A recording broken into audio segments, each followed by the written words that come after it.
কারণ এই রাস্তাটা 4-5 বছর আগে শুরু হয়েছিল।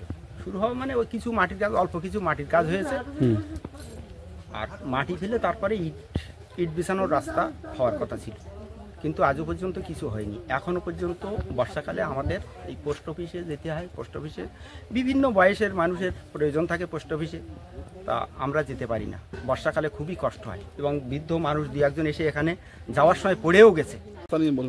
রাস্তাটা প্রথমটা শুরু হয়েছিল যে মাটি দিয়ে ইটের রাস্তা, কিন্তু যে এই 2-3 বছর ধরে রাস্তাটা দেখা যাচ্ছে যে কোনো সংস্কার করছে না। কোনো পঞ্চায়েত মেম্বার কিংবা কোনো সুপারভাইজার যে কাজ করেছিল তাকে বারবার বলা হয়েছে যে একটা পোস্ট অফিস, এখানে পোস্ট অফিস মাস্টার সে এখান থেকে বেরোতে পারে না, একটা সাইকেল নিয়েও বেরোতে পারে না, বর্ষা হলে হেভি কাদা হয়, একটা বয়স্ক মানুষ এখান থেকে হেঁটে যেতে পারে না তার ওখানে, কারণ তাদের তো পয়সার প্রয়োজন হয়, তাদের বেকার ভাতা আছে, অনেকের বই করা আছে, তারা সেখানে যায়।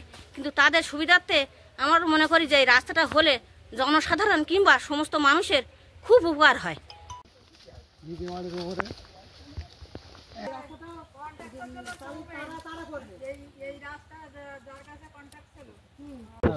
রাস্তাটা বলতে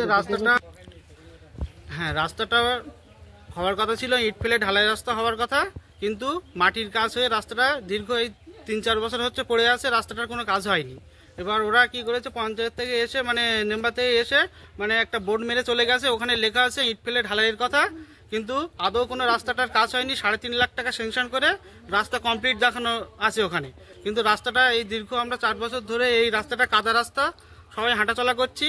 এবার বাইরে থেকেও লোকজন প্রতিবেশী সবাই ঢোকে এই রাস্তা দিয়ে, সবাই কাদায়, তাদের হাঁটতেও কষ্ট হয়, কিন্তু এই 2-3 বছর ধরে কোনো কাজই হয়নি, রাস্তাটা ওইভাবে ফেলে রেখে দিয়েছে। তো কি চাইছো তোমরা? আমরা চাইছি রাস্তাটা তদন্ত হোক। মেম্বার রাস্তাটা কোথায় গেল, মেম্বাররা তো জিজ্ঞাসা করলে বলে যে রাস্তাটা টেন্ডার হয়ে গেছে, ইটের টেন্ডার হয়ে গেছে, কিন্তু এই 4 বছর ধরে একটা জিনিস টেন্ডার কি করে হয়ে থাকে? ওরা তো রাস্তার কোনো রকম কোনো কাজ করেনি। তোমার নাম? আমার নাম সাংনিং মন্ডল। কি অবস্থা এখানকার মেম্বারেরা একের পর এক চলে গেছে, কিন্তু এইটা 3.5 লাখ টাকার কাজের দেখানো আছে বোর্ডে, কিন্তু ওদের কাজটা করিনি, বোর্ডটা মেরে বেরিয়ে গেছে। আমরা চাই এর কাজটা হোক। আর বোর্ডে লেখা আছে যে মাটি দিয়ে ইটের কাজ হবে, কিন্তু সেই কাজটা আজও পর্যন্ত করিনি। মানে কি কাজ এখানে হয়েছে? এখানে কাজ করেছে, মাটির কাজ করেছে, শুধু ইটের কাজটা হয়নি। অথচ বোর্ড মেরে দিয়েছে 3,55,000 টাকা না 75,000 টাকার কাজ হয়েছে। ইটের কাজের দেখানো আছে বোর্ডে, না বাস্তবে সেটা হয়নি। আমি এইটা তদন্ত চাইছি যে এই পয়সাগুলো গেল কোথায়। আজকে মেম্বার প্রধান সবাই এর করুক, ইনকোয়ারি হোক, বা বিডিওর কাছে আমি তদন্ত চাইছি, বিডিও এসে নিজে ইনকোয়ারি করুক। আপনার নাম? সুলতা মণ্ডল। সময়ের কথা বলছেন, সেটা মিনিমাম 4 বছর আগেকার ঘটনা। তো 4 বছর আগে আপনারা জানেন যে 100 দিনের কাজ বন্ধ হয়েছে, ওইটা কিন্তু এমজি এনার্জি এর বোর্ড এবং বিগত পঞ্চায়েত মানে দায়িত্ব নিয়ে সেটা মানে কাজটা করছিল, কিন্তু 100 দিনের কাজ বন্ধ হওয়ার কারণে ওই কাজটা মানে ওখানেই স্টপ হয়েছে। ওর জন্যে কোনো বিল পে হয়নি, শুধুমাত্র মাটির কাজটুকু করা গেছে, কোনো মানে পেমেন্ট হয়নি।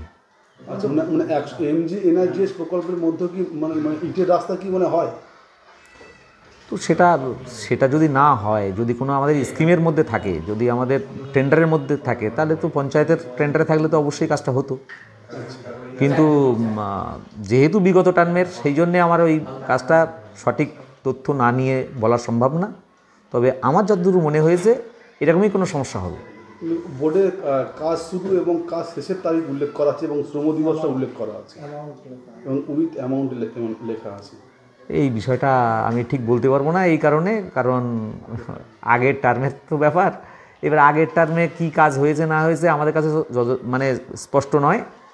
আমি আমার টার্মের যেটা সমস্যা সেটা আমি বলতে পারি, কিন্তু এই বিষয়টা আমার কাছে ঠিক পরিষ্কার নয়। এটা নিয়ে কি ভিডিওকে জানাবেন? একদম, আমি বিডিও সাহেবকে জানতে চাইবো যে এটা কি হয়েছে। বিডিও সাহেবের কাছে যদি কোনো তথ্য থাকে তো উনি সেটা চার্জ করবেন। আমার নাম তপন কুমার মণ্ডল, উপপ্রধান, রূপমারি গ্রাম পঞ্চায়েত। দেখুন, তৃণমূল কংগ্রেস এরকমই ধাপ্পাবাজির দল। এদের কাজ মানুষকে ঠকিয়ে নির্বাচনের সময় মানুষের ভোটাধিকার কেড়ে নিয়ে অসৎ উপায় অবলম্বন করে নির্বাচনে জয়লাভ করা, আর জেতার পর মানুষের উপকারের কোনো কাজেই তৃণমূল কংগ্রেস লাগে না। স্থানীয় যে বিডিও আছেন তার এই বিষয়ে দেখা উচিত।